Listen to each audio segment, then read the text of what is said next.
I was born in 1967, February 1st, in Rocky Mount, North Carolina. I was blessed. I was born at home. It was a snowstorm or something in February, and my mom was like, my dad was out drinking. I hate to tell you that part. And mom was at home by herself, so she got in the bathtub and braced herself, and there I was, a paratrooper, swinging my chain. Marshall in the middle. Yeah, now we got it fixed now, buddy. I got you now. So what's going on? Oh, look at that. I love it. Yeah. That's my war room. Oh, wow. And you got everything all up there, dress right dress. Love it. Hold on, I got some more. I figured I'd show you that because I don't move the stuff, you know? Yeah.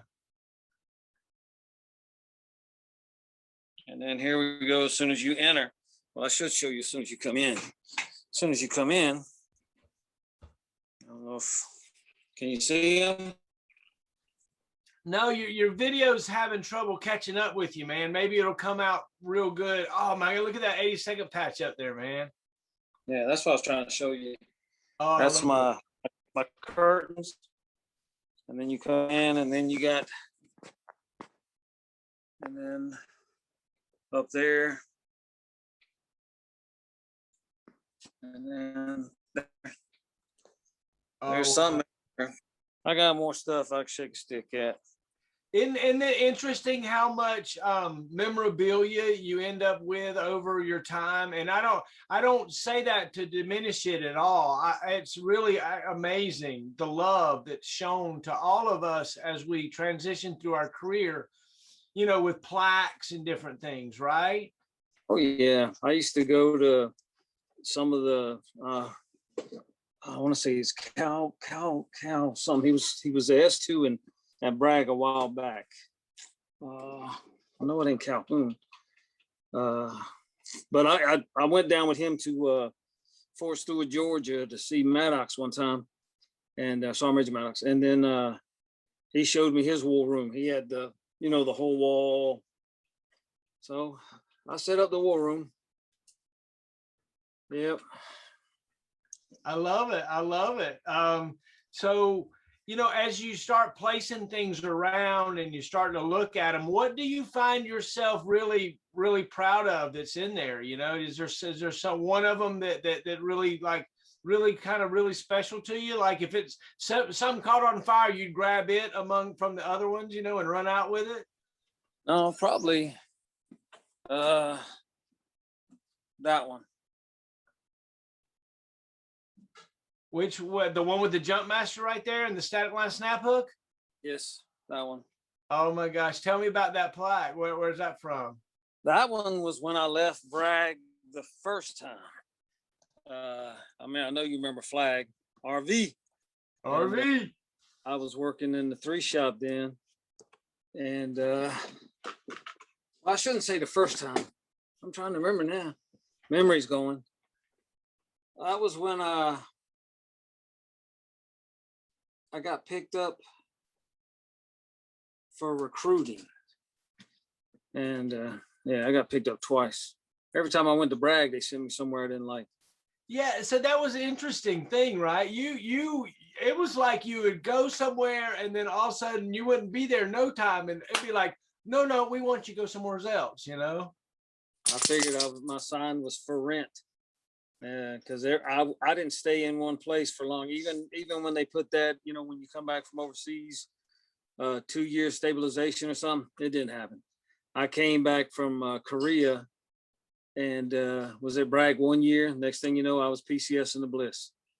So the only bad thing is, you know, the chain jerk you get with your family. Yeah, that's the drawback. So tell me about growing up. You know, when were you born and where and all that? Tell me a little bit about that if you don't mind.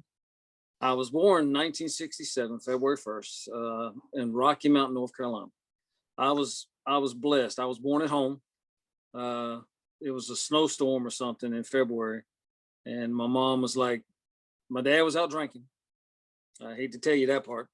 And mom was at home by herself. So she got in the bathtub and braced herself. And there I was, a paratrooper, swinging my chain.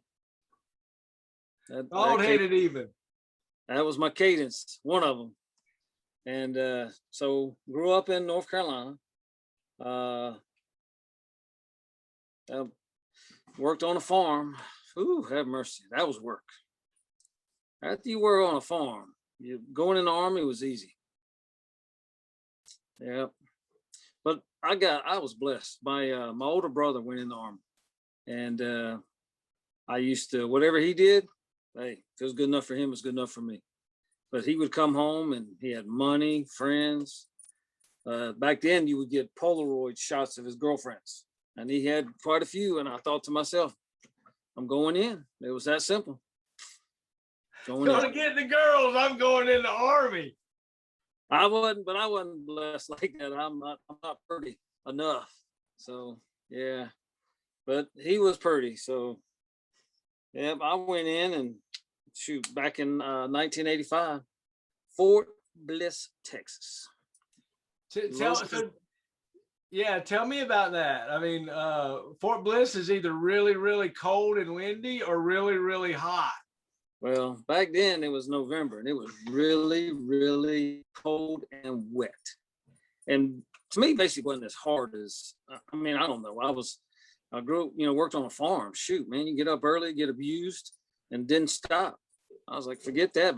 But going in the army, I got paid for it. I'm like, oh, snap. I was getting money. So I liked it. But I didn't like Bliss. I can't say I was a Bliss lover. I was not didn't like it. So did the basic and AIT OSIT.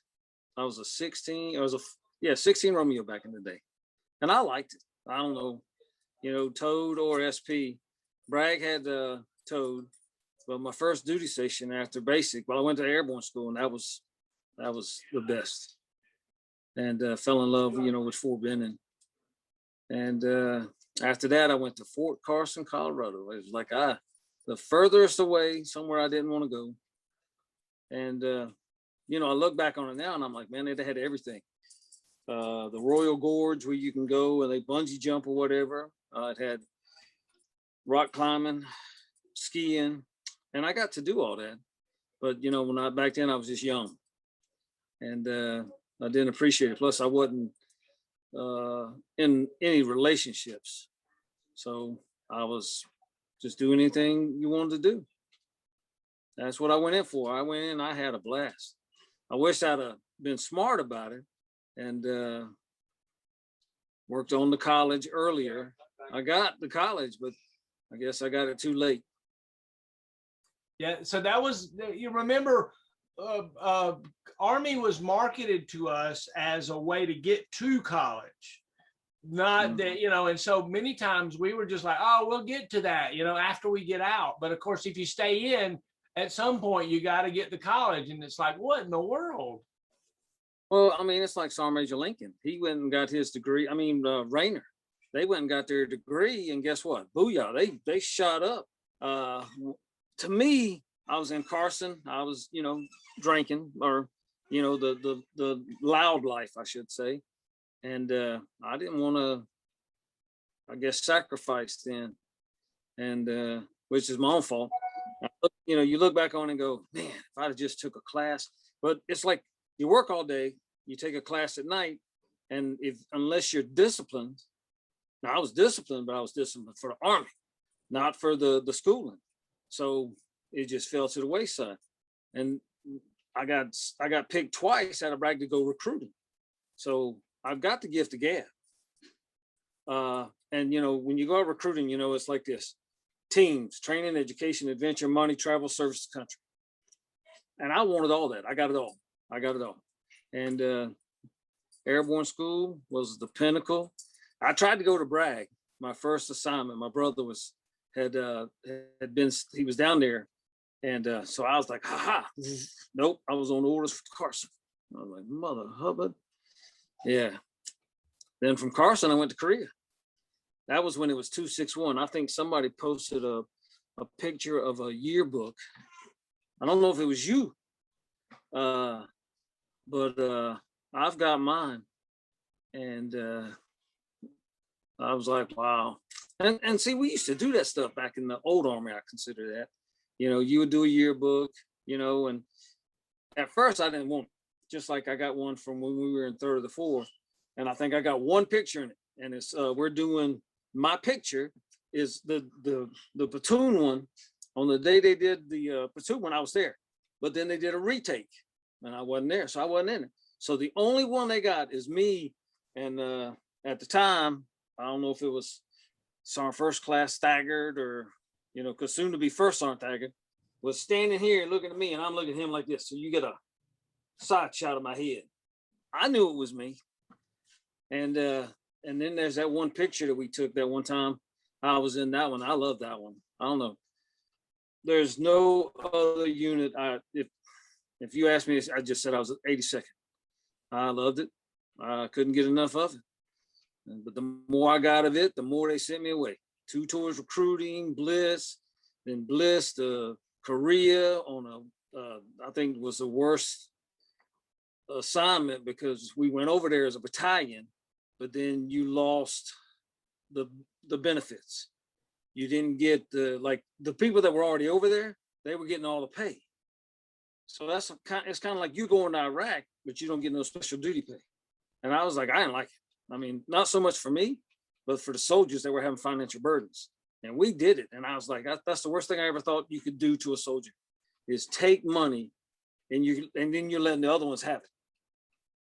But I'm just a little pea in a little pond.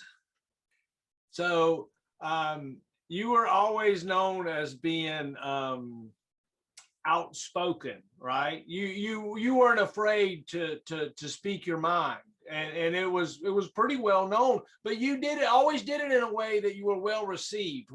How did you do that? How did you work that out? They always said, when it comes to tact, I didn't think I had any tact, to be honest. Oh, no, but then you do good. I always felt like I was losing. So if I didn't go humble or try to come at it as in more like, I don't know if this is the right thing, but why are we doing this way when, something like that. I didn't try to go in like, hey, look, A, B, C, D, and I always felt like the lesser. I was going to go there with something, but now I done spaced out. So tell me about Private Collie. You said you like to, you were out there chasing those Polaroids, right? I was chasing them. I wasn't good at catching them, but I did. I did enjoy the lifestyle. After I went to Carson, and I can't say I liked it because it snowed its butt off. My first year there was like the most snow they ever had. I went to Aspen. I went to Vail, whatever it's called. But I didn't ski worth a flip. I had a flask and I slid my butt down after I fell down so many times. I said, forget that. So my skiing days was not that great. And I was looking for the snow bunnies. I saw them, but I couldn't ski with them. I should have, my dilemma was I didn't go to the bunny slope first. I got on the lift, like old Craig Evans, he can ski. Now, if he'd have been there with me, I'd have fared out better. But after Carson, Korea, 261, and then while I was there, we changed to 5.5. And I don't know, Korea was a whole lot different back then. It matter of fact, the lifestyle then was off the chain. Now we soldiers, don't get me wrong, but we lived. So where were you at in Korea? Hovey, Camp Hovey. The bridge used to, because Casey was here, Hovey, and then Stanton. You go up to Stanton for your briefing, and we went to Hovey. We were Bravo, and I loved it. I mean, I didn't like Korea. You'll never get that smell out of when you first get off that plane, and the lifestyle at that time. But, the Olympics came that year. And after the Olympics, prices went up and they started, I mean, they're serious. I guess for the size of their country, you know, because they get out there, they clean the streets, they do this, they do that. They don't make as much money as us. Everybody wants to be an American. Koreans, Chinese, Japan, all of them, they want to come to America. I ain't figured it out. So, but they would beautify, and it wouldn't be a qualm about it. It wouldn't be a fuss or nothing. Like we got riding. Oh my goodness. I'm telling you, I'm thankful I served, but I'm thankful I'm not serving now, because I would really be in hot water. So you know, you came through and watched the Army change as I did. You know, I came in '87. I was at Camp Hovey and Bravo Battery in '90 and '91. You know, I walked the streets of Tokari, baby. You know, I know all about it. The turtle. I walked. Matter of fact, something I learned. Do you remember how they used to have? Well, when I was there, they had the water. They had the sidewalk, I should say, but it was more like the concrete block with the cuts in it and I guess the ditch underneath. Turtle ditch. Well, at first it was just a turtle ditch. You walk straight down it. And then later on, you know, some of them they put covers over it, you know, people could walk on it. But if you wanted to get home, you get in a turtle ditch and just follow it on. And but I did. I loved it. It was some of the best. The whole thing about to me, the one thing, if you can take anything away, is the friendships that you make are for life. My first battle buddy, Ken Rogers, and he didn't like me, because when I found out I was going to Carson, you know, I said some words, didn't like it. He didn't like me. He wanted to go to Carson. I wanted to go to North Carolina. I wanted to go to Bragg. So went there, and from there, you know, there was a small group of us. We went everywhere. We went from basic, AIT, airborne, Fort Carson, Carson to Korea. Now, when you got to Korea, some of them got out. He got out. I still contact him. I call him on his birthday. That's a big thing. That's, you know, like if you ask me about Facebook, I'm not a big Facebook fan, but because I'm a liker, like. But I like it because you'll find out things, especially about somebody in your family. But some say I got the gift of gab, and I'd be like, whoop, I got to rewind. Hit me up with something so I can try to remember what I was going to say. So, hey, tell me about, you know, basic training and stuff. Were you good at shooting and marching and, you know, standing in line and all that stuff? That I was pretty good at. I think one day when they really took it out on them, I had gone to sick call. You know, you're not supposed to go to sick call, but somebody had pink eye, and you know, I wake up my crust or whatever. So I went to sick call, and on that day they smoked them pretty well, and so I got lucky. I missed all out on that. So, and you know, because my brother was in, you know, you're a volunteer. If they say jump, jump, how high, jump, just jump, then ask how high. So to me, it was easy. You know, the worst thing is, you know, you couldn't go home, you couldn't call home. I mean, you got to call, but it wasn't, you know, most people think they go in that, you know, you're going to have your phone every day. No, that ain't it. It's a privilege. You know, it teaches you to be appreciative of the freedoms you have. And until you appreciate those things, you got no respect. Yeah, it's you know, it's weird thinking back on that time before cell phones and everything. You know, when we got off those buses up that hill at Logan Heights and went running around, you know, we didn't think about phones, and it was like, yes, drill sergeant, no drill sergeant, you know. I remember the first day we got off the bus, the guy in front of me, and I don't even know his name, because now when I went through, the other people that went through other than the active was a lot of National Guard, the duster. So the guy in front of me, he gets off the bus and he spits on the ground, and they come out of nowhere. Whoop, you pick that up and you put it in your pocket. And here I am going, I'm running to get up in the doggone line. I was like, whoo, I wasn't spitting nowhere. So I kind of was in the wrong place at the right times. Hey man, you learn what not to do. Oh my gosh. So tell me about becoming a sergeant. Korea. You always hear the stories. When I was in Carson, I think one of the guys was the youngest D5, but he had college and all this. And my goal was to progress. I wanted to move up, but not to do somebody to move up, but I wanted to, I don't know, it just fell right at home. Discipline, go here, do that, look good. I like looking good, man. I used to iron the old BDUs back in the day. I put creases in the back. My buddies would like it. They bring theirs over. I'd iron theirs too. It didn't bother me. I love spit shining boots. I still got mine. They're in my wall locker over there. Someday I'm gonna, the last day, they'll be there with me too.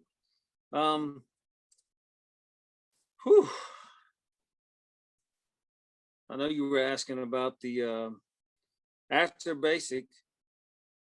I really didn't. I kind of enjoyed it. I mean, it sucked, when you went out to Arizona, whatever, and you were doing the ranges. I wasn't the best shooter. I mean, I grew up on a farm, and my mom had a 22, and but I was the runt of the litter, so I didn't get to shoot. They got to shoot. So that was the first time I had fired a weapon, but not really fired a weapon. So I think I shot marksman, and there wasn't nothing to brag about. PT, I loved PT. I loved doing push-ups. I didn't like being told to do push-ups, but I loved doing push-ups. There was a time when I used to do like 10 push-ups for every bad word that come out of my mouth. And I couldn't get out of debt to save me. That's it. That's one of my drawbacks from that profession is I've clouded my words, and it's a easy way to fall back into it. You let something go wrong, and it's like boom, and then I'm like, oop, there I went again. So, and then like AIT was good. You got to go on your own, you marched, and we did the aircraft recognition. But I think that was the time I was falling asleep a lot. And some people were maxing the test because, they knew honor grad and all that. I didn't pay that no mind. But I liked it, what is it? The WEF, wings, engine, fuselage, tail. I enjoyed it. I mean, the drill sergeants, I had the one drill sergeant that really stands out is the one that punched me. We were going to the range, and you're all on the back of a deuce, and you're cramped in there like a sardine. And we go to get out, like they're dropping the tail, and everybody's pushing to the front because you're crammed in there. So I'm pushed, and I bump the thing, and drill sergeant's like, So I'm like, young and dumb. I'm like, and he's like, go ahead. And I said, no, not today. Now he was a Vietnam vet. He had like 3 or 4 tours, and I was passive. Yes, drill sergeant. And but it didn't bother me. It was just the fact that I knew what was happening. And my reaction, so nowadays they probably just go start brawling, and then it'd be a whole investigation or something. And I was like, it wasn't worth it. I fell right in. I mean, you went in 87. Times changed though, because like when my brother was in, like now they're going back to the old uniform. When my brother was in, they had it. The dress uniform was, I guess what they called the khakis back then, and then they had the green uniform. And when I came in the Army, there were still people wearing those, and they would get them starched, and they would lean them up against the wall locker or the wall, and I'd be like, oh my goodness. But I fell in love with starch too, because man, you put that thing on, you could cut somebody with it. You were always known for looking good, man. You always had the best looking boots and the best uniform, man.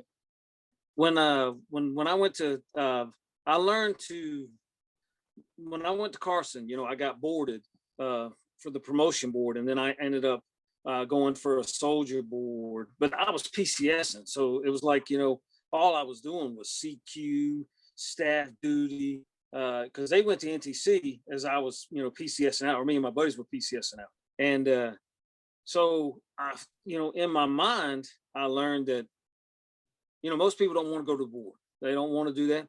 I saw it as an opportunity to try to excel or get ahead. So I was like, I like this. So when I went to Bragg, I started doing the same thing. And I went to the NCO of the year down at Bragg, and I put the George Washington blouse instead of the the one eyelet, two eyelet blouse, and I lost because of that right there. And I thought to myself, you got to be kidding me. I mean, don't get me wrong, his soldier probably won the war, but I lost due to the fact that I just was trying to look too good. And after that, I picked up I had those, not the Velcro strap things, but you'd make a little cardboard thing, you put it in it, and it would give you a more professional look. And then after that was, that was after I come back from Iraq the first time too, because I went to the board there and competed for the NCO of the year with the Big Red One. I won for my unit, but I didn't win the one for the thing, because you're in Iraq. All I had was a little study guide book, and we did drill and ceremony stuff with the weapon. Really, I studied that, so I sucked. I could remember when we were in basic and drill sergeant Powell was teaching you, ready, you got to look and then flip the cover up, pull, boom, boom, boom. Yeah, I failed that miserably, and so I didn't win that one. I was like, man, I'm just never, never a bride, always a bridesmaid. So do you remember becoming a sergeant and what leadership was about, when you were a young leader? Oh yeah. I know I jumped subject. Sorry about that. I got promoted, went to sergeant. I was promotable, and it was a big thing. I was big. If you don't outrank me, guess what? You ain't telling me what to do. And there was a mentality. It was just, so you get to Korea, and the Katusas, the Korean augmentee to the United States Army, they had corporals. They didn't go from E1 to E4. They went from E1, E2, E3, corporal, and then sergeant. And I was pig-headed. I'd have to listen to this guy, and I'm like, I'm promotable. I'm in the army. I'm Army. I'm not a renter. And I was like, man, no. And the only thing that I didn't go in the mentality with is when you made sergeant, you were more responsible, which means you had to be able to, hey, you messed up, you don't blame nobody, you suck it up. If they're gonna get dirty, you get dirty. But I didn't believe you had to be a dick when you got promoted. Yeah, you're gonna tell somebody to go do something they don't like, and that's where attack comes in.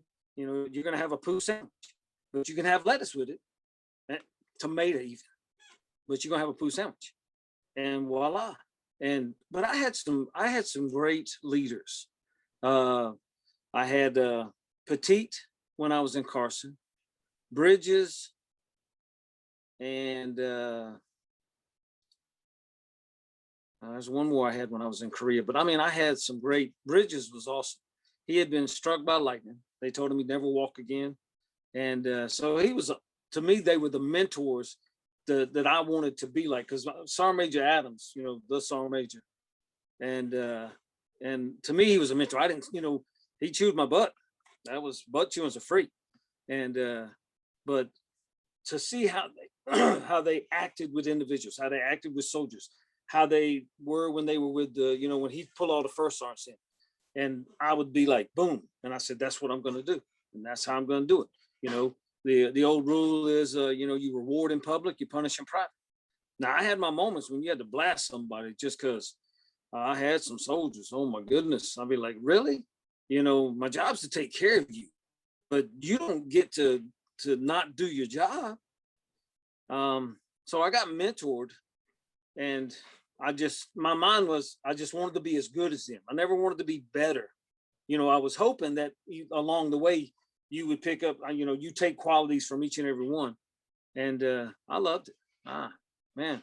And then when I made sergeant, it was like, I would be standoffish, because I didn't want to be, hey buddy, hey my buddy. No, I can't be your buddy. I can be your friend, when we're not working. But when I put it on, guess what? It's Sergeant Collie. Let's go. And some of them, they weren't used to it. I remember when I first came to Bragg, I had just come back from Iraq, Fort Riley, and I was like, whoa, I don't know, best shape, best weight ever.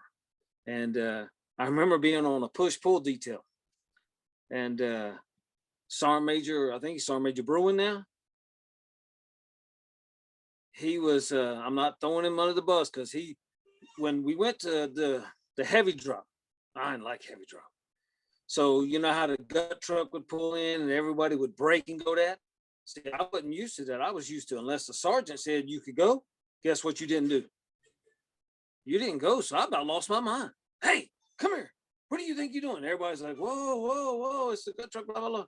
And I'm thinking, and I remember that. And then when Bruin made first sergeant, and I think he made sergeant major, I was like, well, I hope he forgets that little episode, you know, because that was my learning experience too late. Yeah, so we've had a lot of those learning experiences too late. Tell me another one if you don't mind. I remember one day, one time Sergeant Major Adams called me to his office. I don't know if you know Colonel Ouellette. Well, I was under Colonel Ouellette, a previous assignment. So first Sergeant Martinez come to me. Sergeant Major Adams, what did you do? I didn't do anything. I mean, you know, fresh off the cob. Oh my God. So we go there, and I'm in front of the parade, letting me have it. Colonel Ouellette called me. Do you know who he is? I said, yes, Sergeant Major. And he started saying, he said you did this and this and this. And this is a learning experience for me. And I'm like, no, Sergeant Major, you calling him a liar? No, Sergeant Major, I'm not calling him a liar, but his definition and my definition just not the same definition. And so he 5 or 6 questions down the road, and I failed miserably. I was like, I couldn't say no. I was if that was the case, Sergeant Major, I was wrong. And he said you were okay. I just wanted to see if it was true or not. And I was like, really? And the first one behind me, and I think he's just like, I'm gonna eat his when we get outside. And I was like, oh my God, I just got blasted, and I had no idea what was going on. Oh no. So after he did that to me, in my mind, I said, that's how I'm gonna, you know, welcome some folks in, because it, you know, it woke you up to, you know, when somebody says, because you know, if a sergeant tells you do something, guess what? Do it. Nowadays, well, why are we doing that? I wouldn't be telling you to do it if we didn't have to do it. It's not about why we're doing it, it's what we have to do. You know, the Army, what's the definition of the Army? To carry out the daily mission for protection for the United States of America. So that's what we do. And it taught me, you know, if somebody says this, this, and this, then listen and try to stay with that. You can't be going, no, that ain't what he said. That's what you just did. Now you called him a liar. And I was like, wow, it was a wake-up call. So tell me about, you know, the next step. You know, you were a squad leader and then a platoon sergeant. I remember you, you know, with the big times, I remember you were a sergeant first class Jumpmaster. You know, you were big time buddy, you know, good guy, you know. Tell me about all that. Man, when let's go back to when I made staff sergeant. There's a story I was going to tell you about that. Hold on. I was thinking about it. I started laughing, and I'm like, poof, it went out. I was blessed. I thought I was trying to get ahead, you know, do the correspondence, do the college. And I'm trying to make that. I got my butt chewed one time, and I done got brain gas. Dang, nabbit. I remember the day I went to Jumpmaster school, I think, or I went for the pre-test, I was in the shower. And somebody comes up and says, you're supposed to be blah, blah, blah, blah. And I'm like, I had just made staff sergeant. That's what it was. I had just made staff sergeant. Here I am in the shower the next morning. Because, you know, we lived in the old H buildings or whatever. So I'm in the shower, and somebody comes in there and goes, you're supposed to be at the Jumpmaster pre-corps, blah, blah, blah.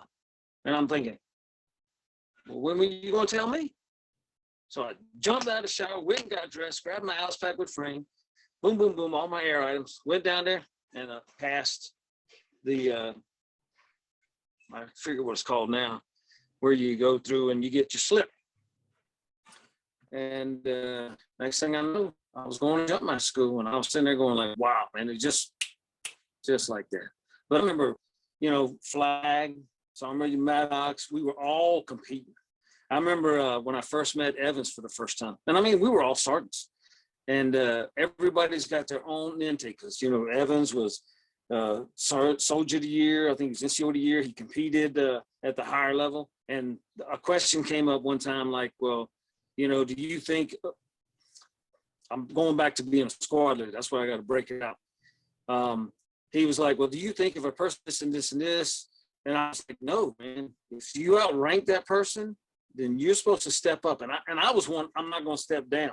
I didn't want to, it's not about playing second fiddle, but and I believe that wholeheartedly. If you are the senior person, guess what you do? You take it, and you deal with it, whatever comes with it. I mean, you don't get an alibi. You're not supposed to. And if you don't, then you shouldn't be above that person. And I don't think they liked my answer back then. So when I was a squad leader, we went to El Paso. Miles, I think he was first on Miles when he retired. He was awesome. And and it goes back to mentorship. And so we go out there to do live fire in Fort Bliss, Texas. And I don't know if you remember Ranger Brown.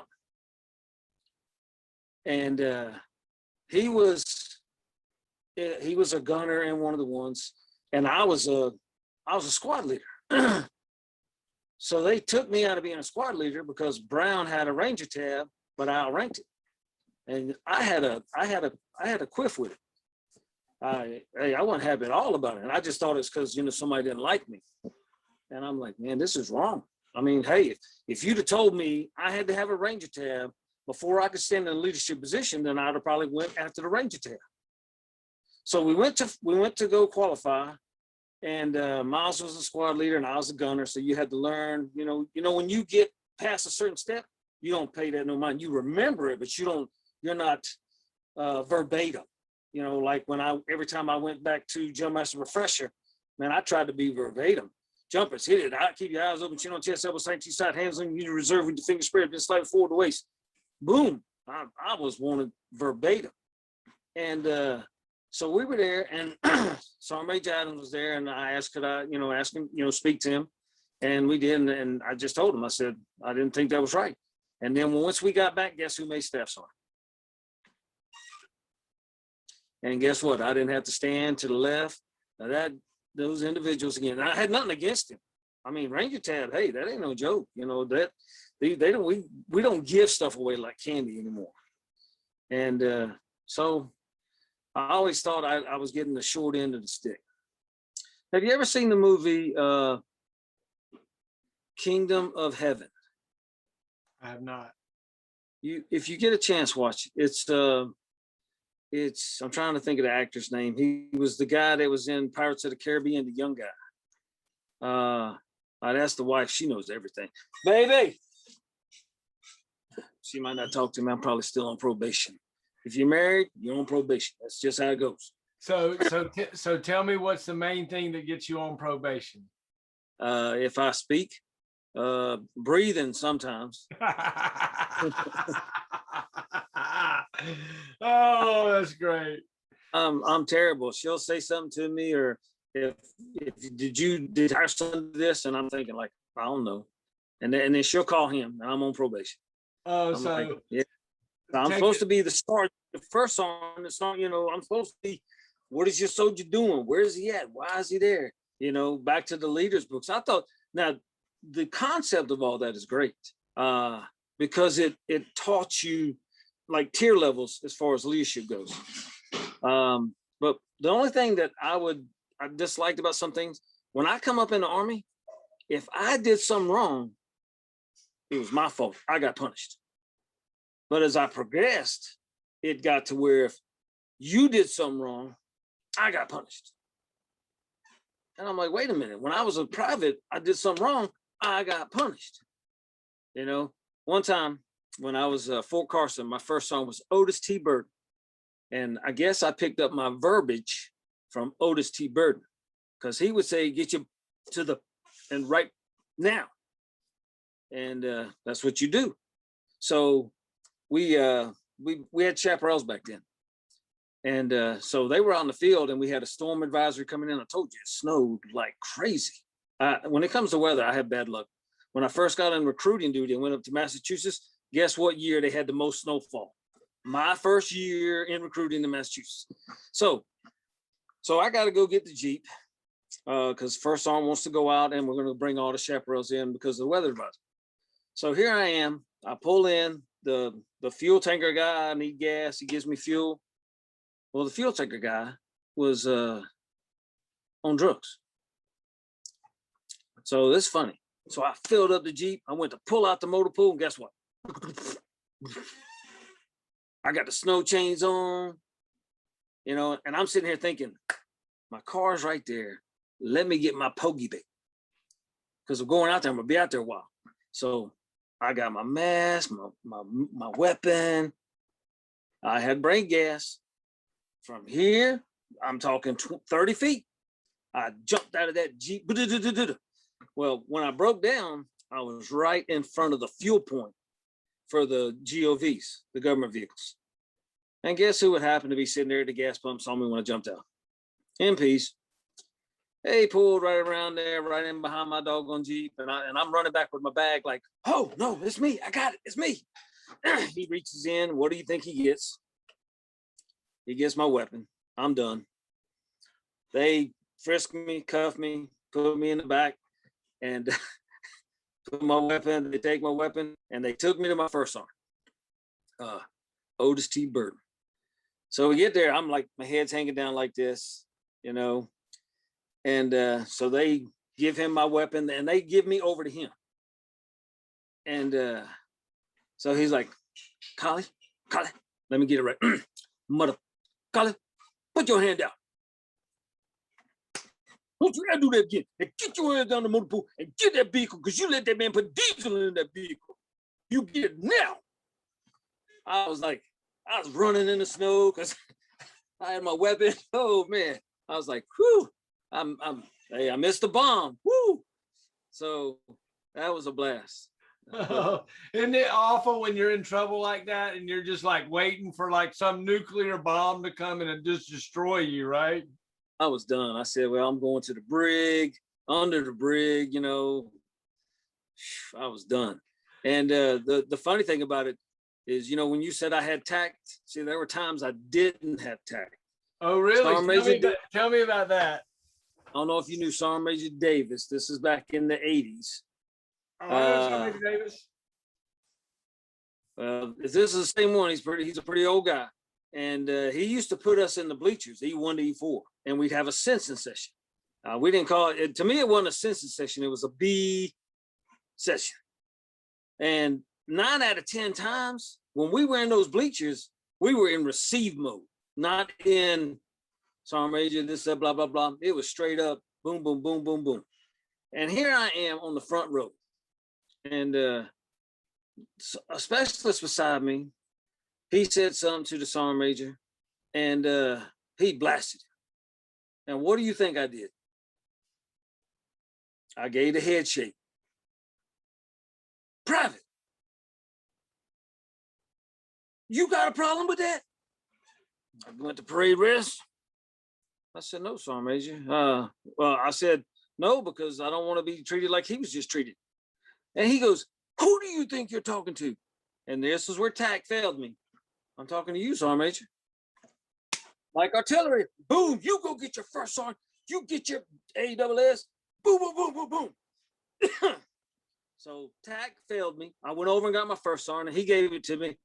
You don't speak to them. You hear me?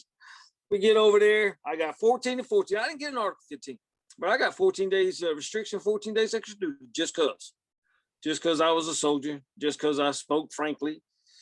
And it helped me with my tact. If you don't want 14 and 14, don't speak to nobody.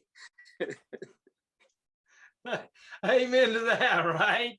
Oh my God. See, the thing with that though is I learned who I didn't want to be like. You know, I got it, you know, sensing sessions, some are going to be some whines, some gripes. I remember when Ranger Brown or the washing machine or something was out, so they tried to contact their congressman or something. I think that's what it went down. And First Sergeant Martinez come out, this is not a democracy, blah, blah, blah, blah, blah. And I'm thinking, it's just a washing machine and dryer. I mean, if that don't work, you go, you know, I grew up, we had to go in town to use a washing machine and dryer. I grew up with well water, we were on a farm. So I was like, it wasn't worth me complaining over. So, but you know, I did 29 years, but the most enjoyable ones were when I was with 3-4. But every time I went to 3-4, I'll tell you, it's just, I got picked up for recruiting. Somebody up there, and I learned the system, just like when you were first on. You know, you got your manning, you got your slotting, and for some reason, I don't know how I would never get slotted. And next thing you know, I was on recruiting duty. And then I went back to Bragg, and I was on recruiting duty. So tell me about your times at Bragg. You were what years were you there? I was there 92 to 95, which was to me the golden years. Then I went to recruiting 95 to 98. Then I came back to Bragg, and then I went back to recruiting. I want to say 2000, so 2000 to 2004. Then in 4, I went to Korea for a year. From Korea, I came back to Bragg.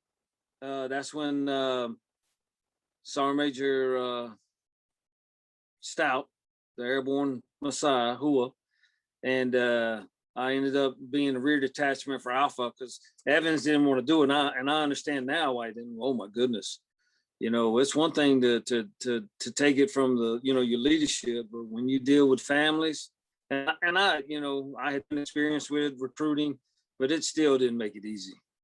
And so I was rear det. That was 2004 to 5, I think, and then I 5 to 6, and then I PCS to Bliss, which I really didn't want. Now, I had 20, and then I was ready to hang it up. I was Sergeant First Class. I was not a happy camper, and I didn't think I'd ever go back to Bragg again. Matter of fact, when they told me I was going to Bliss, I said I'll drop my retirement paperwork. And Branch said, "Okay, we're still sending you to Bliss." And I was like, "Well, shoot, I ain't dropping my retirement. You're gonna send me there anyway." So, and it goes back to my family got the chain jerk on that, because I enjoyed it. Bliss had changed, and I used to run the not McKellar's, but that trail. Canyon. There you go. I loved it. Broke me off. You got to take it easy on the hill first going up. No, my first time I ran it, I took the hill. My legs cramped up from there on out. I was like, I learned my lesson, because I was watching people take it easy, and I'm like, take the hill, take the hill. Like, I went up the hill. I was like, oh, take my legs. Cramped up. Oh my goodness. But going to that turnaround was great. Coming back, oh my goodness. If you fail, it don't matter. You were gonna make it to the end, because you were gonna roll all the way down that thing. Oh my goodness. But I loved it. I used to want to go up there every Friday or something. I enjoyed it because it would break you off. It's just like when we were running the dirt trail, the 2 mile right across the street from us. Oh man, I love that. I'm glad no bears attacked us, and stuff while we were out there. When I came back after I left, let's see, when I went to Korea, I came from Korea to Lewis. Lewis, I went to Raleigh because we went to Iraq. And it's irony, my Iraqi tours was like a 20-year between the two. Hard to believe, but it was. And one of my officers in there was the commander with Command Sergeant Major, I can't think of his name. Oop, I hope he don't watch this. But he just happened to be my thing. And I was over there with 3 Corps. We were in the Alpha Palace. And but then I had been a first sergeant, and went up to, because I already had all these years in.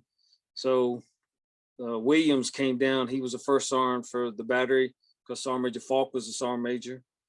And I went to 3 Corps, and I was like, because it wasn't hard. It wasn't as hard.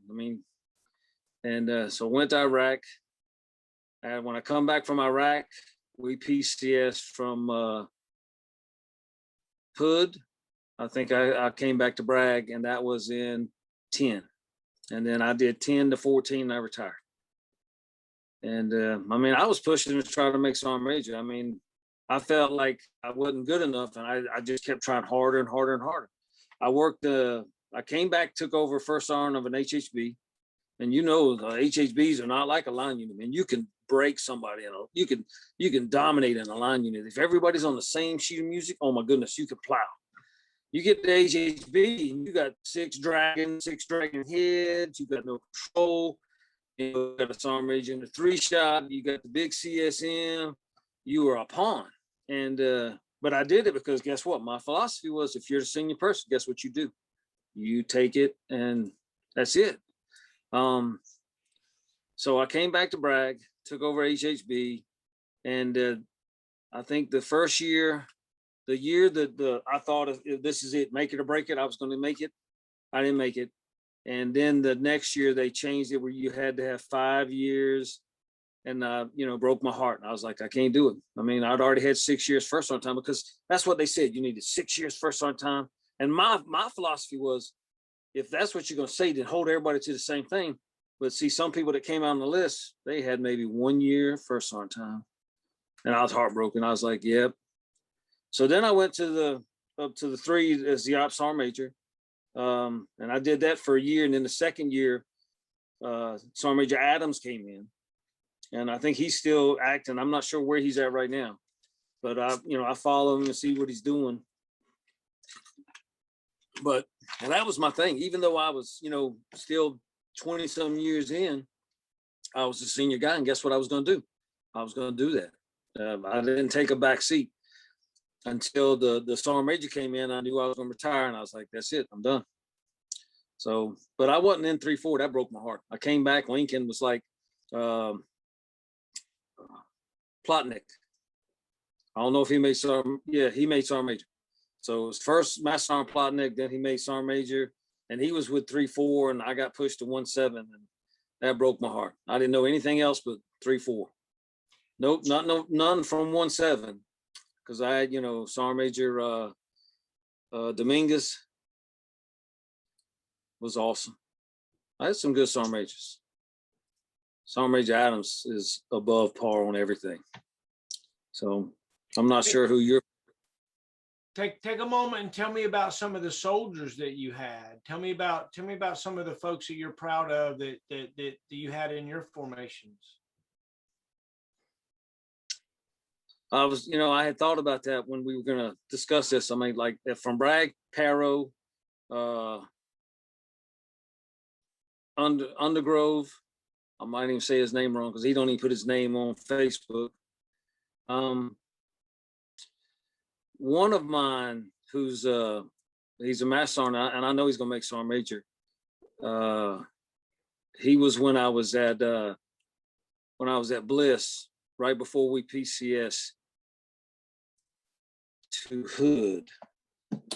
Hold on. I'm terrible with names. Oh, I am too. I'll tell you why, because I'm legally married. So I don't mention no woman's name ever. You mention a woman's name around mine, you're on KP forever. And I'm like, no. Oh, that's funny. That's funny.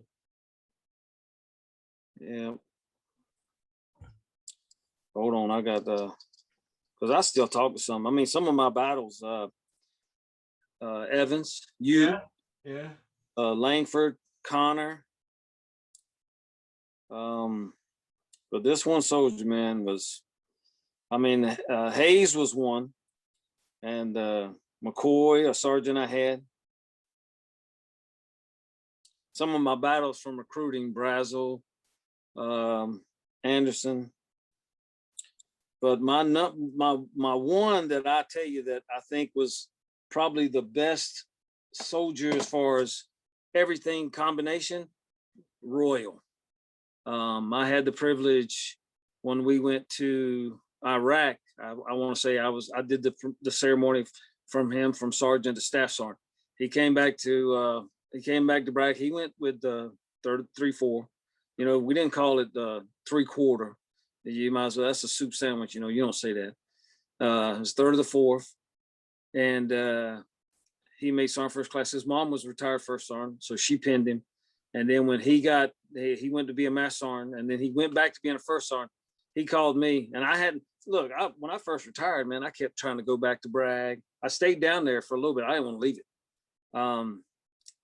You know, most people, you know, they go to certain duty locations and they hate them. Oh, I hate this, just like I didn't like Carson. That's because I wasn't thinking. I had tunnel vision.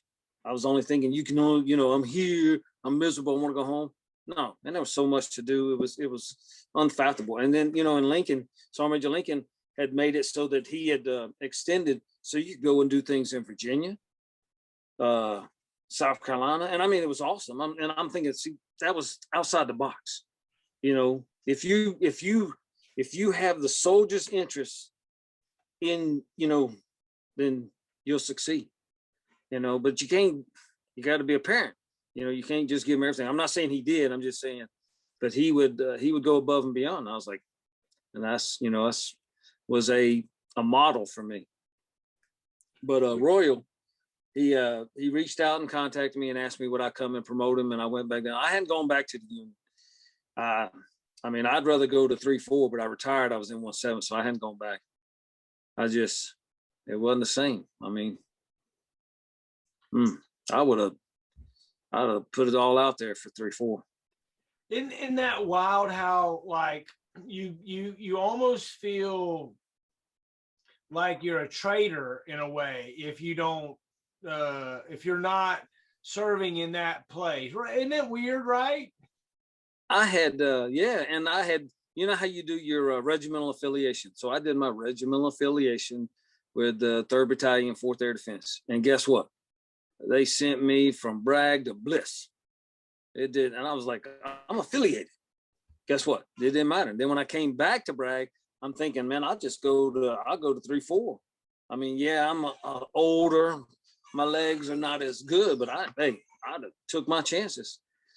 And Sergeant Major's like, no, you're a little bit out of your prime.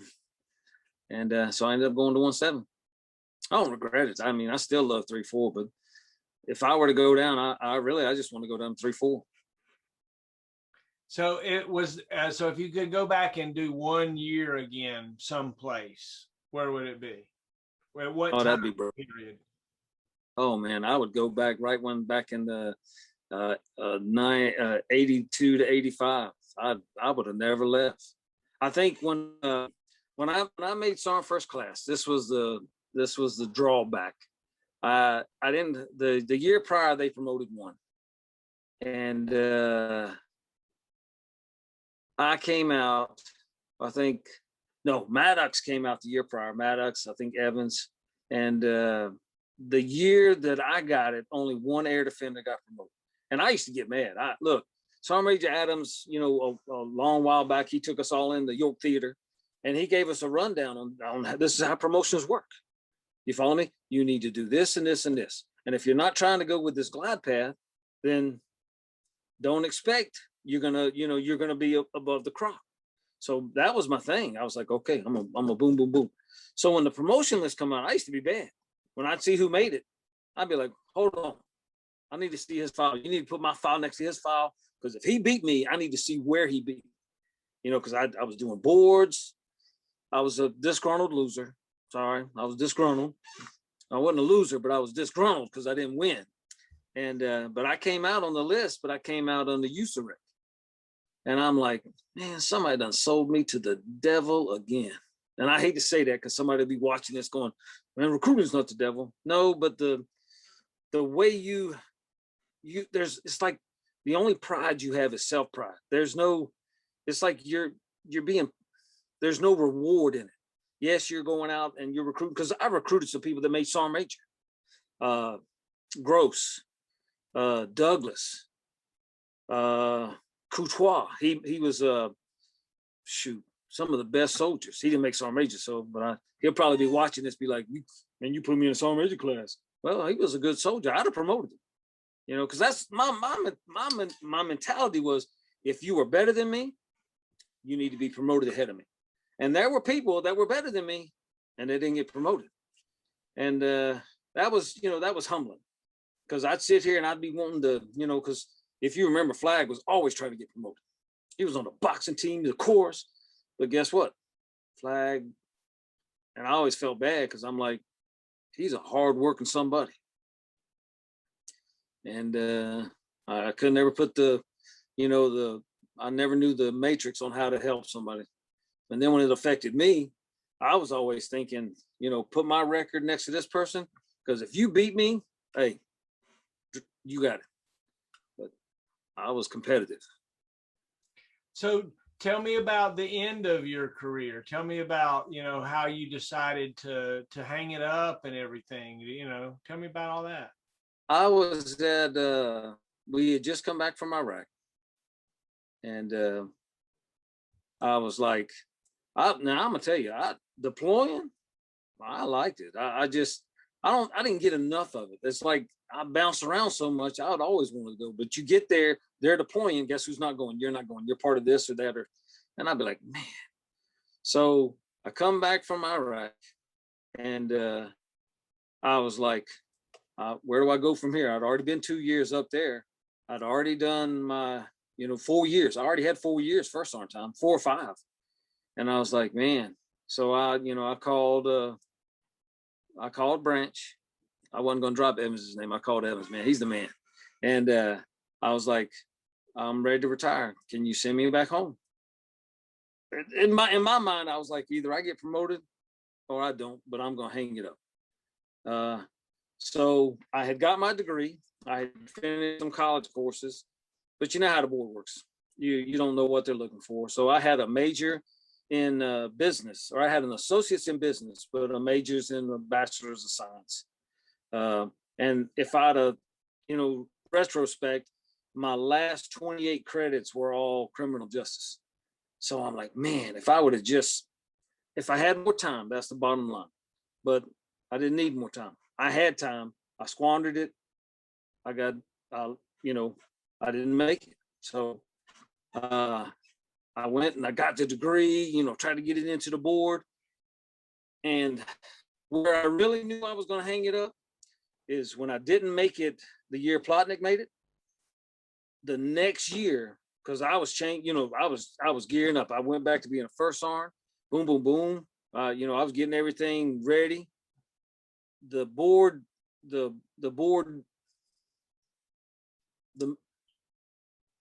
prerequisites came out. And if you were in the Army prior to this date or something like that, you were ineligible. And that broke my heart. And I was like, well, why the crap am I killing myself? So I gave up being a first sergeant, but I went up to be the operations sergeant major, and I loved it. And I had this one officer that irked me beyond reproach. I wasn't one to shirk my duties. And he was a short guy. And, officers, I had a captain tell me one time that, he makes as much money as I make. And I think I about lost my mind, because I was like, I was disgruntled about our pay scale. I'm just saying, I got a degree, you got a degree. I do PT, you do PT, and I love singing cadence. That was I loved it. Couldn't get enough of it. I love singing cadence. If I could have sung the whole doggone way, I would have. And so, those are things I take with me, and I'll be singing cadence now when I'm doing something. Here we go. I do too, man. I sing it all the time. I listen to it when I'm running. I have a Spotify playlist that's cadences. You said you love Up Jump the Monkey from the Coconut Grove. Yeah, buddy. I love that one. C-130. C-130 my favorite. One of my favorites is I'm Modified, C-130 rolling down the strip, Airborne Daddy on the war, Jumpmaster on a one-way trip, mission top secret destination unknown, don't even know if you're coming home, stand up, hook up, shoulder to the door, jump right out, count to 4. My main didn't open, reserve failed 2. When I hit the ground, I knew I was through. When I stood up, I was in hell. There stood the devil with his long red tail. I snatched him up and held him high. I saw tears swelling in his eye. I said, devil didn't come to join, because you're a leg and I'm airborne.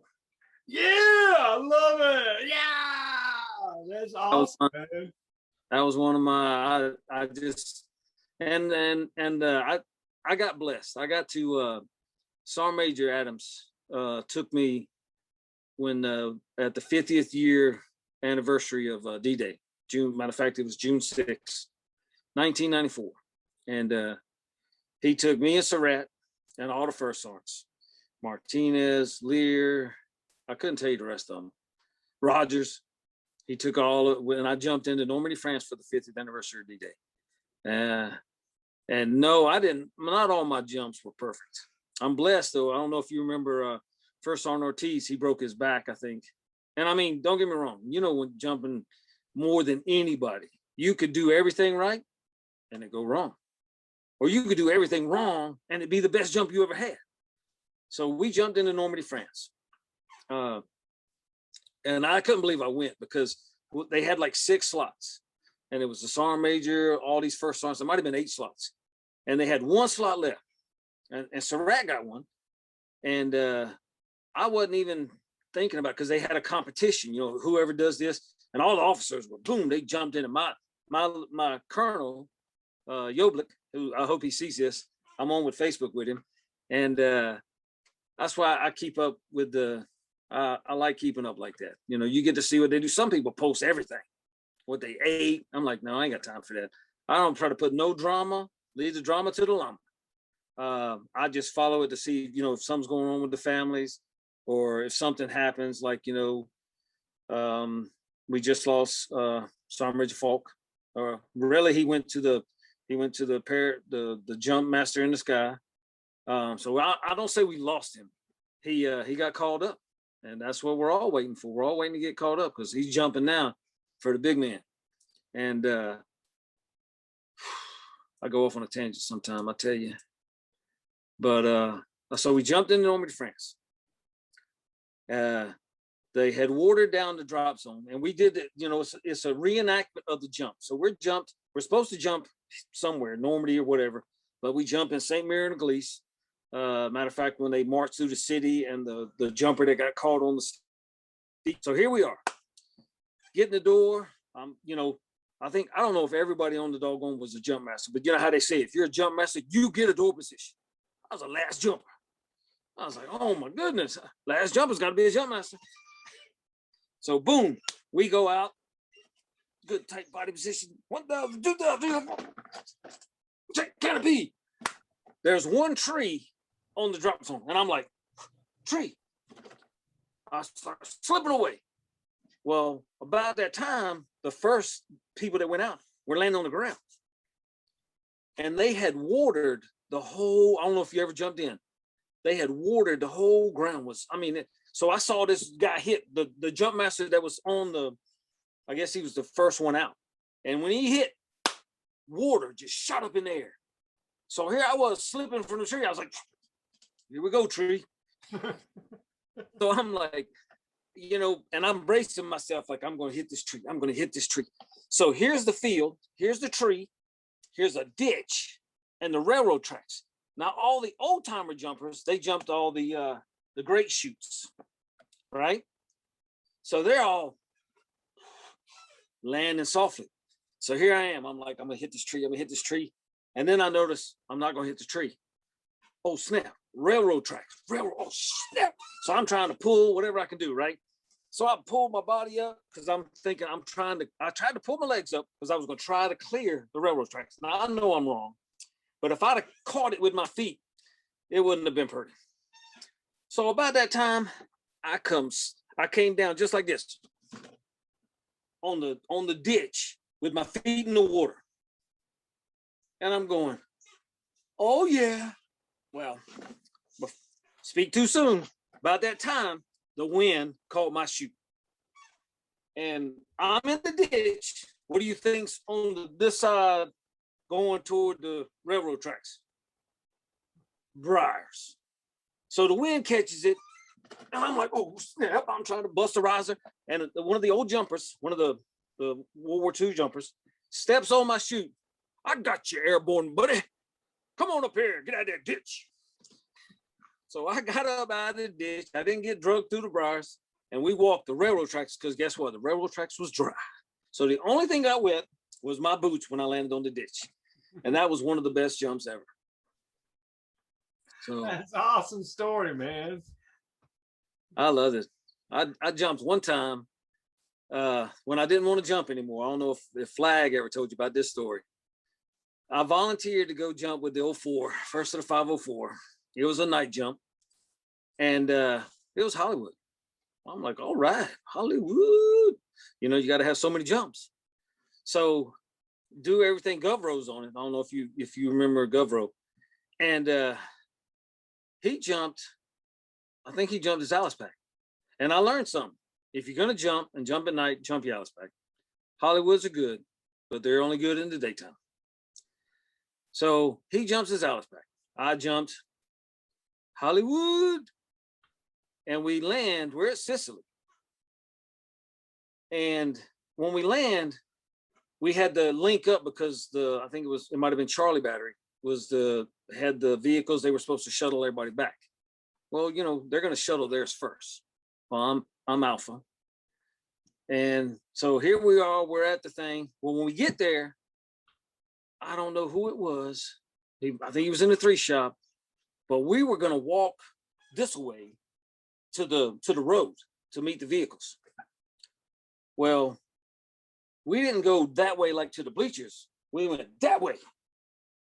So we walked 30 minutes to an hour maybe, and we were walking in the wrong direction. So, you know, they're cracking on them. Hey, you're a Jumpmaster. You're supposed to know, blah, blah, blah, blah, blah. And all I'm sitting there is thinking, I am not jumping with these mugs again. And so we get back. The vehicle comes out, picks up some of the guys. They don't have room for us. GovRo sits down, pulls his poncho liner, because it's cold, out of his bag, and he wraps up on the bleachers. And I'm like this. And he's like, come on over here. You know, we'll share the poncho liner. And, you know, I was like, I ain't sharing no poncho liner with no man. But guess what? I shared a poncho liner with that man. Because it was freezing. I was so mad. Oh my goodness, I was mad. The next day we came out to formation because we didn't get back till like 2, 3 in the morning. The next day we go out and there's Flag. Hey man, how was that jump, man? I was like, man, don't talk to me, man. You, Mr. Jump all the time, huh? How was it? I was ready to fight. Man, I hated the first of the 5-0. I hate him. I wasn't jumping with him for nothing. I wasn't volunteering no more. Froze my butt off, walked me all around the drop zone. I was like, damn. Whew. Dude, I've been on a drop zone. I've been on Luzon before when I was so friggin' cold. It was mist and rain. We were waiting on our vehicles. We didn't have our proper equipment to stay warm. It was just awful, man. We've all been there, though. We've all been there. I'd been cold before, but this was just, I was bitter cold. And it just, when I jump at night, jump in Alice pack. Look, I have jumped and I had a coffee thermos. I used to jump, so I'd have coffee. I'm taking my Alice pack, I'm taking my coffee. And I'd be doggone if I didn't dent my doggone coffee pot on, it wasn't Luzon. It was one of the other ones they called Normandy, St. Mir. I don't know, but they had another name for it. And they called it somewhere like you bang, you know, it's the hardest drop zone or something. Probably Salerno for Salerno. That was it. Salerno. I slammed in the man, my doggone. Look, I'm jumping. You know, the wind picks up. I drop my Alice pack, right? Wind's still going. And my Alice pack going like this. And about that time, my Alice pack goes, whoop, and I go, whoop, and I come down. Booyah! Dented my coffee thing. I had dirt inside my canteen. Man, I crashed. I was 10 feet from a turning point. 10 feet. I think it took me 30 minutes to get up just to get and turn my daggone shoe. And the guy didn't even come over there and help me. Saw me get just waxed. I was like, man, that was the time I bruised my hip. I thought I broke my back on that, but I bruised my hip. I had to use a pillow for sit-ups after that for about a month. You're making me laugh, man. True, man. I'm telling you, I had some jumps now. I remember I was gonna be a pay hurt, and it was Christmas. I think it was the day before Christmas Eve. And there were rainstorms or whatever coming. They put us out. I was thankful too. That's the first time I ever lost my helmet. I came down, you know, to do my PLF, and there was a tree or branch or something. So I tried to lift my feet up, you know, boom, I caught it, I flipped, I came in on the tree, my helmet said, boom. I skinned the top of my head up. I probably still got that scar up there.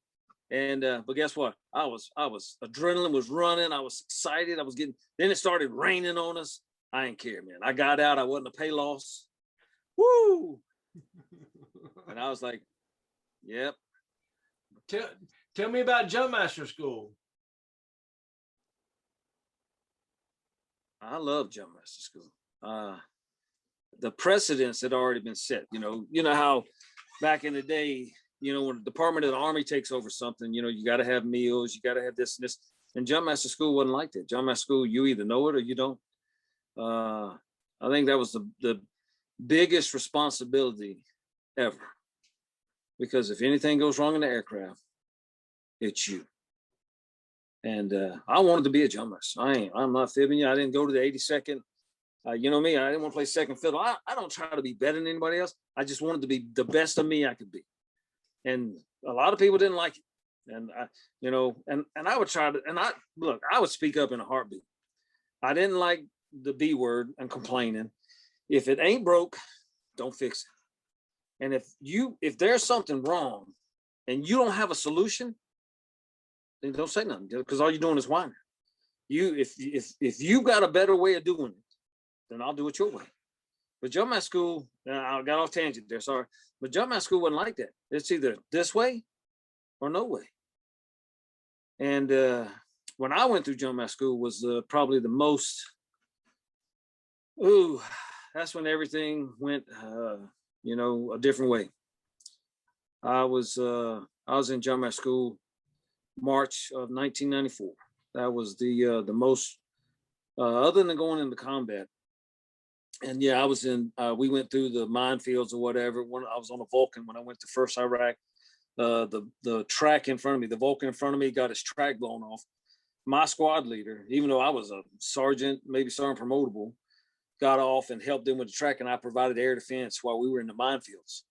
And, you know, fratricide happens. And it happened on that day, not me. But somebody shot a dragon into one of the APCs. I'm telling you, people, and they might have done it on purpose. Lord, forgive me for even thinking that. But, you know, it was like the 4th of July. So when I went through Jumpmaster School, March 1994, my Jumpmaster School was different than anybody's. It was rigorous. I didn't think I'd make it. I mean, you know, all you hear is you know, you get there, and I had seen so many people, officers. I mean, not to say that's bad. Some, you know, my XO had been like 2, maybe this was his 3rd time. And I was sitting there thinking, oh my goodness, you know, I'm not the dullest blade in the drawer, but man, that's a, you know, I was like, okay, I mean, because I'm either gonna make it or I ain't. So when we did you know, the pre-jump, you got to help me because, you know, I'm senile. I got CSI, CRI, I can't remember CRS. Yeah, I can't remember. But so you do, you know, when you go jump and hit it, you had to do that. I tried to get that down verbatim. Then you do the PWAC not in the aircraft, but you do it in the mock-ups, and then you go in the aircraft. Well, I was the lowest EM on the table. I think I was a staff sergeant, but I was the low man on the totem pole. So I was the last one when we did the performance while in the aircraft. And I had to do all the bags. And at that time, I had never, thank you, Lord, never got nothing. No pee, you know what I'm talking about. I had never gotten sick. You know, you're not supposed to say that stuff. But I had never lost control while in the aircraft. And being the last jumper in PWAC and rolling them D bags and get up and down, and the warrant officer to my right who kept heaving, I couldn't heave enough. I was killing myself. I was doing the bags, and you know, you got to throw them out when you get to the end down there. So here I am, I'm throwing them out, and he's, you know, the jump master's like, he's just, and I'm thinking like, you have killed me, Jumpmaster. Boom, boom, boom, you know, check. He's like, get off my aircraft. And after that, though, safetying was the hardest. I didn't like safety. I'll jump any day, but I loathe safety because after that, and if you're gonna safety a fun jump because you only got to be up there a little bit. But they fly map of the earth. Oh my goodness, I hated it. I remember watching my first son Martinez share his with everybody, and he would take Dramamine and they put them things behind the ear. Shoot, no, man, that was the worst. Broke me off, and it's a mindset because my mind was when I jump, it ain't gonna happen. Never happened.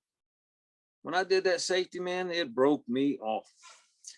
But I went through Jumpmaster school was the year the C-130 and the F-16 collided. So that was, other than combat, that was my most traumatic experience ever. And we were doing 40, 20, 40. I want to say I was in the harness. So when we came out, I was not going to be in the harness. This is when we were on the Jumpmaster school was right there on Pope. We had the building, I forget what they call the overhang where we go and put our chutes on and everything like that. And so when it happened, I mean, it felt like the whole world was it felt like we were being attacked. And, been war. So, you're getting shot at, who's doing the shooting, but, even though fratricide happens. But this time we didn't know nothing. And it was like flames were coming. The aircraft had crashed, I'd say 30 feet, maybe 30 to 40 feet to my front. And there was that one tree. I don't know if you remember that one big tree. And then you had the mocks, right? Flames shot up over the tree. I'm standing out there like this right here. And I'm thinking the whole time, this is it. This is it. This is the day. And the flame shot up over that tree and it just stopped. I mean, it stayed right there, and then, like they say, the 3-second rule, my 3 seconds was up. Boom, started running that way. We all ran into the classroom thing and we're all ready, panicking. We open the doors, we're watching what's going on. And the first burn victim, comes up and I'm like, oh my goodness, everybody starts panicking. We take off out of there. And one compliment to the Army, and this is not to be facetious or ugly, the Army underwear, I think is burn proof. Because believe it or not, on a lot of the burn victims, the only thing that didn't burn off was their underwear. And I'm, and you're like in shock because, you later on in life, you want to make jokes about it, because then you can joke about it. But at first I couldn't, but I just was like unreal. I mean, they were burned, the ears burned. So we ran out there, I put a guy out on fire and we started moving people. Boom, boom, boom, boom, boom. We put them on wood. We tore down the wood signs, everything. The vehicles, but see, I still didn't fathom what was going on because the C-130, the F-16, they ejected, the F-16 crashed on the runway, hit the C-130 that was there, came up into the mock doors and all the jumpers, whatever. I want to say when it was that day, we lost 23, might not have been, but the total that I remember was we lost 23 paratroopers that day. My Jumpmaster class, because it carries a different meaning to me. Because, when I went through, some of us had bandages on our hands from the burn. Captain Danner was one that he burned his hands. That's how I know not to put your hands on anybody if they're on fire with JP4 fuel. Don't touch them. It don't go out like that. So he's burning his hands, he's squealing, and I'm like trying to push dirt on the guy. We got the guy out on fire. We toted him. And you ever have those moments when you're in the wrong place at the right time? And that was it. We put this guy on a piece of wood, put the wood on the back of a deuce and half. I think it had a flat tire. We didn't care. We drove the deuce and half to the hospital, to Walmart. I put this guy on there. And I'm the only one on the truck with this guy. I'm like, how did that just happen? 4 of us came in, put the wood down, and they're gone. And I'm going, oh snap. Because I'm like, he ain't going by himself. I'm gonna have to go with him. And about that time, another burn victim, another soldier, hey, I'm with him, blah, blah, blah, I'll go with him. And I was like, whew. I mean, it was just, there was so much emotion going. I just, man. Then the next thing you know, we, I want to say it was the SF showed up, and they started moving the paratroopers who made their final jump. They were moving them over here. And that's when I got mad, because, you know, in life, when, for those of us that it was a life, not just a job. I just, when we moved them, you know, and that's what you're supposed to do. You're supposed to take the wounded and all that and get them out of the, where, because it's separation, all that. So, you know, you don't see them. But, you know, we put them over there and they put a bag on them. And I was like, man, they just made the ultimate sacrifice. Are you out of your mind? And, you know, but my emotions were all over the place. And I remember going back to the unit, and the smell, you'll never get used to that smell. It never goes away, man. And I don't wish that on anybody, but I mean, you know, in combat, it's the same thing. And went back to the unit, and I wasn't married at that time, but it woke me up, man, you know, because what do you have in life to show that you lived? And up until that, I mean, Jumpmaster school was 40-20-40 can raise whole squad. And I just, from then on out, I was like, I'm gonna pass. I'm gonna pass. It didn't matter, whatever. I mean, I'd go home and they tell you not to, but I would stand in front of the mirror and I would tell myself, tilt your head to the rear. And I would mirror myself doing it. And I mean, I was blessed. I was a first time go. After the incident happened, we went back, we got to finish our Jumpmaster course, because that's all I wanted.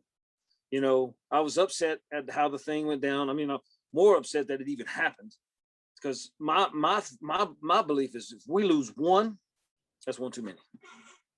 Now, I'm not it's like I told somebody once, you know, they always ask, are you suicidal? No. Are you crazy? I'm homicidal. I ain't a suicidal bone in my body.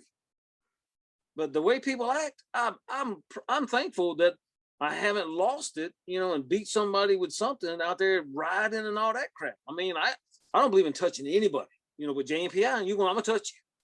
But other than that, hey, man, this world is something else. That's why I say us old folks, we would really be in a lot of trouble now in the Army today. So you watched the Army change a little bit, you know, tell me about that. Tell me about the change in Army. I always wanted to be new Army. I wanted to be different because I saw a lot of crazy things in the old times. I don't know. What did you think about that? When I came in, there were still sergeants from the Vietnam War retiring. And I thought I'd never see the day I saw a sergeant retire with 20 years in Army. And it happens. People do things. My first sergeant, Otis T. Burton, he had like 3 Article 15s, Vietnam. He still made first sergeant. I was like, that should have been my role model from day one. But every other word was mother. And I loved it. I'm bad. I went to the dark side, feel the force. And then they talked about, when I came in, they talked about old Army, but we had more troops then than we've ever had since. And all you heard from then on was downsizing. And back to the rule of thumb, if it's not broke, don't fix it. So we deployed I went to Fort Riley, deployed to Iraq, you know, in tactics. You remember the old bridge layers became the Mocklick, I think that was it. Fired the thing and blew up the berm, but there were bridge layers.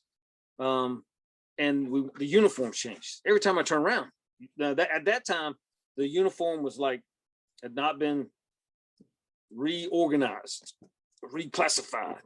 You had the khakis, still had the old greens. And then we were going to greens, dress greens, not the green, not the green battle fatigue. And then you had the dress greens. We used to wear the I forget what they called them, the black and yellow PT stuff, the banana stuff. Banana suits. Yeah, I love that. Then then back in 1995 is when they started coming out with the gray, and we loved the gray because we didn't have to wear the banana. You would wear the black shirt on Tuesdays and Thursdays and the yellow shirt Monday, Wednesday, Friday, run days or whatever. I hated that yellow. I like yellow. Don't get me wrong. I love yellow because Bumblebee is yellow. So I love yellow. But back then, I wasn't a big fan of that yellow. And the grays came out, and it was a different mentality.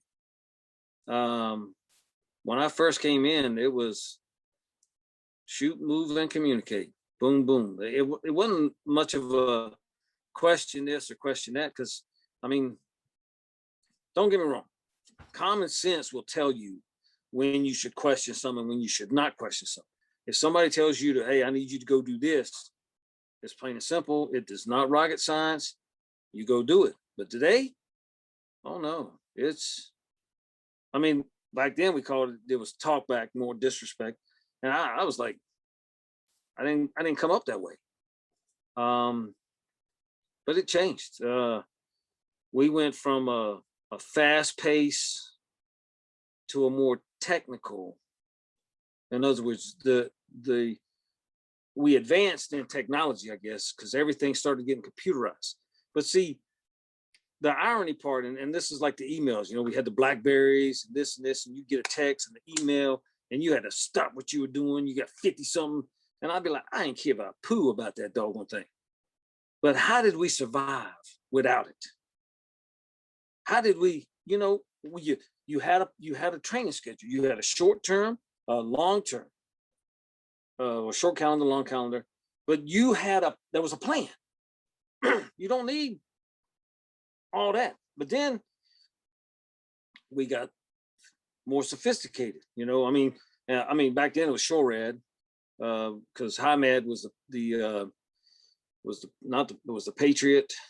I keep some of those things. I can't even think of them now. I go to the museum when I was at Bliss all the time, and so now you got the Patriot Battalion. And I said the Patriot, but I thought that was one of the missiles when we first started out. One of the HIMADs, because they had them in Germany and all that.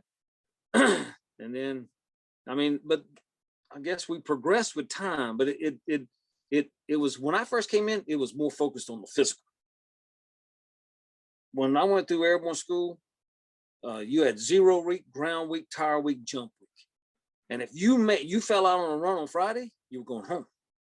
And just like Jumpmaster school, if you don't meet this, you are going home. I'm not going to give you an alibi. You are done. And that's how the Army I came up in. But see, you had fun. Uh-oh, is my battery down, or did we do something wrong? No, we're good. Everything's good. Oh, okay. And but that's how it was. And then we transitioned, and you could feel it. Look, when I came in the Army, back at Fort Carson, you could have a beer for lunch. Right. But guess what? People were doing 40s, and they had them in the soda machines. And I'm not saying it's bad, because they say Fort Bragg was the most in shape alcoholics in the world or whatever. But you played hard and you lived hard. And yeah, the persona is we shouldn't promote that, and it changed. When I went to Korea the first time, oh my goodness, you played, you worked 7 days a week. But guess what? When you were off, you went and did the grown-up stuff. If you messed it up, you got punished. But if you could do your job, have your fun time, guess what? Soldier on. I liked it. And guess what? It went away. Not long after that, hey, they had curfews and this curfew, and you couldn't do this. Then if you did this, you were going to get punished for this.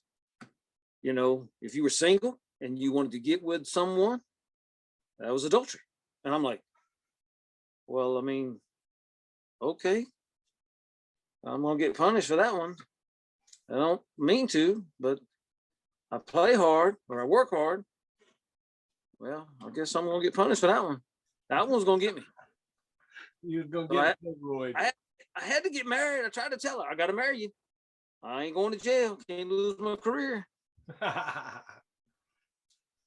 but I don't really think it's got anything to do, like when I came up, we didn't have as many females, and I got nothing against male, female. Color is irrelevant to me. And you've served as a first sergeant. Guess what? I ain't got time for color.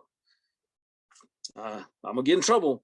The only time color comes in is when somebody wants to use it against me. I'm like, you got to be out of your mind. I can't. First of all, God made this. I like it because it's mine, but he also gave me this. I had no control over it. Nothing. So I can't use it as a, because back when you get promoted, I think of everything. Well, how come this person got promoted and this person didn't? I've had this ever since Webster used to joke on me, you got double chin. But guess what? I was under the weight. I just had a double chin. I got a double chin now because I'm a little plump. I quit running. I quit, and I want to start back. I just was enjoying this retired life, and I got happy and relaxed. But yeah, it changed. But as more females come in, hey, I didn't have a problem with that. And I'm not. It's not about treating them different. We all have different bodies. We go do different things. When it comes to training, we train. But there's other things you got to take into consideration. And some people say, well, that don't make them a soldier. That's wrong. They're doing the same thing you're doing, but you don't have the same chemical makeup they have, and they have different problems than you have. So you don't punish them because that's what they have, but that goes back to it changed. And, we used to, what do we say? Kindler, gentler, and Clinton, the pink beret and all that. I mean, back to old school, all the services can talk bad about each other until somebody starts talking about them and they ain't one of us. It's all for one, one for all. I love the 82nd. You know that. Oh yeah, right. That we were properly brainwashed. I was now here's the thing. When I went to Korea, and it's almost like you got initiated, and Carrero, I can't remember his name, jumped from the thing and shattered his leg trying to do a PLF in the PLF pit. Back when we did the initiations, I got initiated. I can't tell a fib. I didn't qualm about it. That's like when I got my blood wings. Shoot, that was what memories are made of. I'd heard about it, and like the what was it, the break area procedures when you go to the tree and you get smoked the ever living poo out of, and when the instructor turned around, I'd do like this, like a flying cockroach instead of the side turtle hop, because I was cheap, trying to stay alive. And yeah, it changed. They did away with that, but change is inevitable. The only problem is it for the good or for worse? And we could talk forever on politics, man. I got nothing for some of them folks, because just like when I was in combat, CNN was called the Communist News Network. If you wanted to know where we were at, all you do is go on CNN.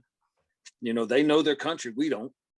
So if you're showing me and I'm here and they go, oh, that's over there, oh, shoot a rocket, boom, you put a target on us. No, you need to, and you got, back when I was in, you had more service members in Congress and all that. And now you don't. Society has shifted. I saw something the other day, they were talking about doing the draft. And I don't know if they wanted to draft the women or not draft the women. Hey, I got nothing against that. If you do, you do. You don't, you don't. But I think every male, and I got 3 sons. 2 of my sons are serving now. I think every male, that is the number one experience you'll ever have in your life. And the only way you're going to experience this is if you man up and do it. I hear you. Part of what I want to do is get you to salute and report.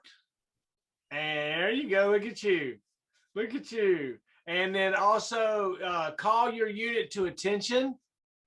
Mm-hmm. And then also sign out, Well, that's a new one. I don't know if I can do that one.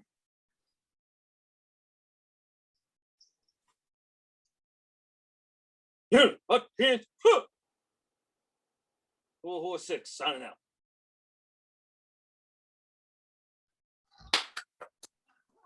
Perfect. Yes, that's awesome. Please, Hooua Hooah 7, but you know, I like that. Hooua Hooah 7. That's one thing that I can always count on from you is a Hooua Hooah. You know, that was my thing, and you know, everybody had their thing, but how that came about is when I came in. They told the joke about how the Rangers and Special Forces, or some of the soldiers and the Rangers, were they were going on this mission, and you know, there was no return. You know, there was a slim chance of return. So they asked I forget if they asked the Special Forces, and they were like, and the Rangers are like, Hooah, Hooah, and they had to go. So but every time you say Hooah, somebody would say head up. So I was like, I ain't got time for that. You know, that's my thing. So I added my 2, Hooua Hooah. So that way, and I spell them both different when I do it. So I never had to hear that head up. That was just my thing. It was the easiest thing to do, and it means whatever you want it to mean. But I would never use it for unless I gave you a Hooah, then that was probably not a good one. Yeah, that was a universal language. Hooah or airborne. You could say anything, you know, airborne or airborne. You know, it just didn't matter. You could say Hooah or airborne for everything. I love it. You got some good. There's still a lot of good out there. Oh yeah. And the time is changing, but I think, you know, we repeat ourselves, and sometimes that's not the purpose. You're supposed to learn from the past and not repeat it. You know, you're supposed to make it better. So hopefully, you know, they'll get it right. I hope so. It's kind of our job and legacy to help with that, right? Did you go down to Bragg this last May? No, I did not. Yeah, see, I didn't either. I used to get an email about it, and that would, you know, I think next year, because I like what you're doing. I'm in awe that you could, your mind, I mean, you are unfathomable. You do so much, because it brings light to a lot of what the newer generation doesn't know nothing about. Right? They no clue about our old battalion and our old army. Now, I'm not diminishing the current challenges, not at all. But if we don't capture the memories of the craziness that we were a part of, they'll never be captured. They'll go away. And we have so much equipment to do them, to capture it, right? You remember, what was it, Bachelor? They called him like C-130 head or something, because he drove the Humvee or something on the strip pad the C-130 was trying to land. See, I mean, you can't make this stuff up, man. Right. Crazy stories, dude. Yeah. Hey, last night, maybe it's not last night, maybe it was 2 nights ago, I spent an hour and a half on the phone with Terry Rayner, buddy. You know, I spoke with Command Sergeant Major Paris Williams for an hour and a half yesterday, right? Yep. Right before I talked to you, I talked to Colonel Shank, who's just retired, you know. Oh my goodness. Did you tell him you were talking to me? Yeah, I think I talked about it. It's crazy. Because he was my XO when I was in 144. And I was Alpha Batter. We were the Anacondas. And you know, I was kind of bad with that, you know, because our thing was strike him in the mouth. And he said something one time, and I said, that's why we strike him in the mouth. We strike him deep and we strike him hard. And the sergeant major's like, hey, tone it down. But yeah, buddy, that was back then. Oh, that's great. Well, hey, Jumpmaster First Sergeant Russell J. Collie, thank you, man. I appreciate you spending some time with me, man. It's an honor. It's just a total honor, man. It's an honor for you to allow me to do this. Thank you. Oh my gosh. So this is for, you know, your kids. This is what this is for. And we're going to put together everything, and we've got the box and the coin and the stuff that we're going to send you. I see you already got your t-shirt. Thank you so much. Hey, look, I done spilled something on it. I put it on to break it in. I done spilled some sweet tea on it. It ain't still sweet tea's been spilled on it. I love it. I love it. Hey, thanks, Jumpmaster. Thanks for spending some time with me, man. Thank you, Jumpmaster. I love you, brother. I salute you.